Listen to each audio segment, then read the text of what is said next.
Souvent, nous comprenons mal l'amitié. Nous pensons que l'amitié, c'est des fanatiques qui sont autour de toi, qui t'encouragent toujours. C'est archi faux. Un ami n'est pas seulement là pour t'encourager. La Bible dit dans Proverbe 27, verset 6, « Les blessures d'un ami prouvent sa fidélité, mais les baisers d'un ennemi sont trompeurs. » Alléluia. Vaut mieux qu'un ami te blesse au lieu qu'un ennemi puisse t'embrasser. L'ami de foi te donnera des conseils qui vont t'énerver, mais c'est ton ami. L'ami de foi te résistera, mais c'est ton ami. Alléluia. L'ami n'est pas là seulement pour te dire Kendeli Bosso, tout va bien. Non. Un véritable ami te dit Oh Bunganzela. Mais souvent, qu'est-ce qui arrive? Des fois, nous n'avons pas d'amis. Pas parce que les gens ne nous aiment pas. Nous n'avons pas d'amis parce que nous voulons des flatteurs. Certaines personnes n'ont pas d'amis parce qu'il y a des jalousies. Mais d'autres, non. Ce sont des personnes qui aiment des fanatiques appelés amis. Tu as un ami qui te conseille toujours. Lorsqu'il te parle, ça te blesse. Mais quand il parle, tu lui donnes raison. Garde-le. Il te sauvera la vie. Il te sauvera la vie. Alléluia. Un véritable ami, dans sa présence, le mauvais toi meurt. Un faux ami, dans sa présence, le mauvais toi grandit. Un vrai ami, tu as peur de pécher dans sa présence. Mais un faux ami, quand il est là, tu pêches. Souvent, nous n'avons pas d'amis. Ce n'est pas parce que Dieu ne nous en donne pas, mais parce que nos conditions d'amitié sont des conditions de flatterie. Ainsi, qu'est-ce qui arrive? On peut dire, c'est un mauvais ami. Pourquoi? Parce que tu pêches, je te résiste, je suis un mauvais ami. Non, je suis un bon ami. Amen.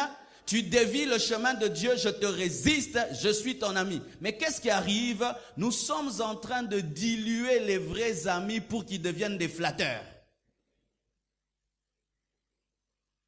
Alléluia. Ne transforme pas les personnes qui te résistent dans le mal. Elles sont importantes pour te sauver la vie.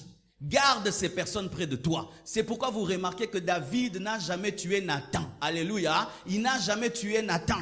Mais qu'est-ce qui est arrivé? Hérode a tué Jean-Baptiste.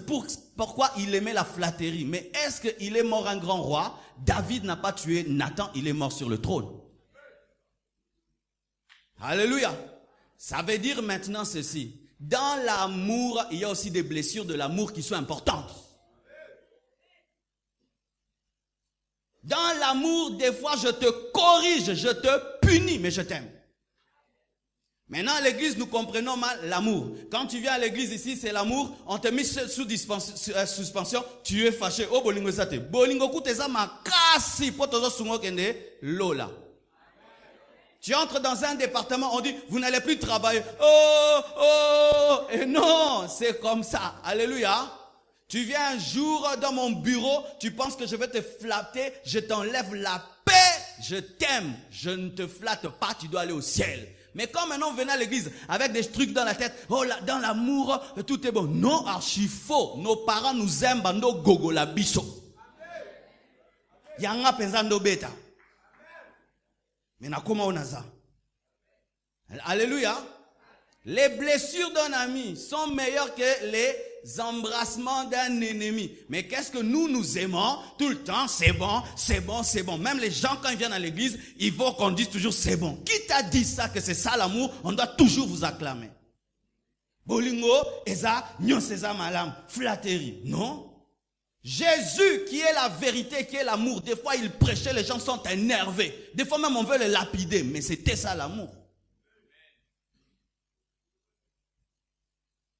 Au fingier, au sali bien, au boudé, vraiment sali bien. Te, so continue bilo boy, ngano to kabwana, bolingo ngwana. So ki komi moninga mabe, ngano to kabwani, oza moninga malam. O bate la moninga keneli felote. Dites amen. Amen. Des fois, si quelqu'un devient dur, il n'a plus l'amour. On vous a dit bien aimé que quand on aime, on n'est pas dur.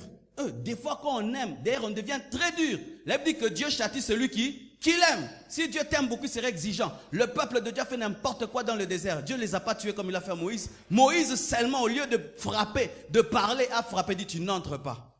Pourquoi? Il allait devenir Dieu. Au lieu qu'il ne lui fait l'eau. liwa Moïse ezaki salut. Pour ce qu'on met la mokilanga comme okansa kimbangu. Oui. Oui. Et Dieu n'avait pas tué Moïse par haine. Il a senti que cet homme a tellement d'onction que quand même il me désobéit, les miracles s'opèrent. Vaut mieux que je le prenne de peur qu'on l'adore. La preuve, Dieu a enterré lui-même Moïse. Pourquoi les gens allaient même aller adorer Moïse là où on l'avait enterré? Il a évité même qu'il ait un cimetière. Pourquoi il allait devenir une idole? Le serpent d'airain que Moïse a élevé est devenu une idole. Vous savez, c'est devenu une idole. L'instrument qu'il a utilisé est devenu une idole. Et lui-même, il allait devenir quoi? Dieu lui-même l'a enterré. Jusqu'aujourd'hui, on ne sait pas où. C'était l'amour. Baliwa msu c'est zabolingo. Nzamone ngo pengwa bomio. Alingio. Et lorsqu'un médecin t'aime et il voit que tu es en train de pourrir d'une main, il voit que ça va s'empirer jusqu'à toucher ton cœur, il te coupe la main. Il t'aime pas? Il t'aime. Est-ce que vous comprenez, nga? Eza te po bolingo, eza nde foire eza. Te, bolingo comme ça l'église foire te. Nde symbole la rabat. Alléluia. Dis à ton voisin, l'amour corrige. L'amour discipline. L'Éternel châtie celui qui l'aime. Alléluia. La Bible dit ceci, dans Proverbe 19, verset 18. Châtie ton fils, Dieu dit. Bêtement nos fimbu. Bible comité. Châtie ton fils, car il y a encore de l'espérance, mais ne désire point le faire mourir. C'est dire quoi? Il faudrait qu'il y ait l'amour et la discipline. Quand tu le châties, ne désire pas le faire mourir. Mais châtie-le, mais pas pour le tuer, mais pour le corriger.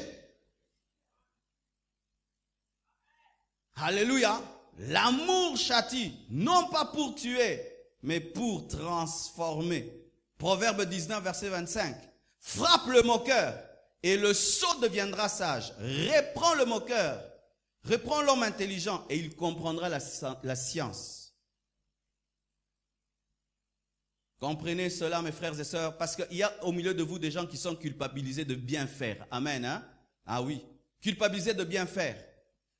Tu as parlé à quelqu'un durement et puis tu t'en es éloigné afin de lui prêcher le changement. Mais c'est toi qu'on va culpabiliser. Tu manques d'amour, comme si manquer d'amour, c'est participer au péché des gens. Comme si avoir l'amour, c'est participer au péché des gens. Comme si avoir l'amour, c'est ton enfant commet l'impudicité et la nuit, il revient, tu lui ouvres la porte et tu l'acclames. Ton enfant, tu lui donnes l'argent, il va à l'école, il ne fait qu'échouer, et au nom de l'amour, tu ne te fâches pas. Non, c'est pas ce que la Bible dit. Amen. Hein? L'amour discipline, corrige. Dans l'église primitive, on livrait même les gens à Satan par amour pour que leur corps soit détruit et que leur âme soit sauvée dans la Bible. Alors, bolingo to comprendre on a musunité. Alléluia. Sinon, vous serez des parents faibles, des maris faibles, des pasteurs faibles, des leaders faibles qui tolèrent les choses pensant que c'est Dieu alors que c'est la chair. Alléluia.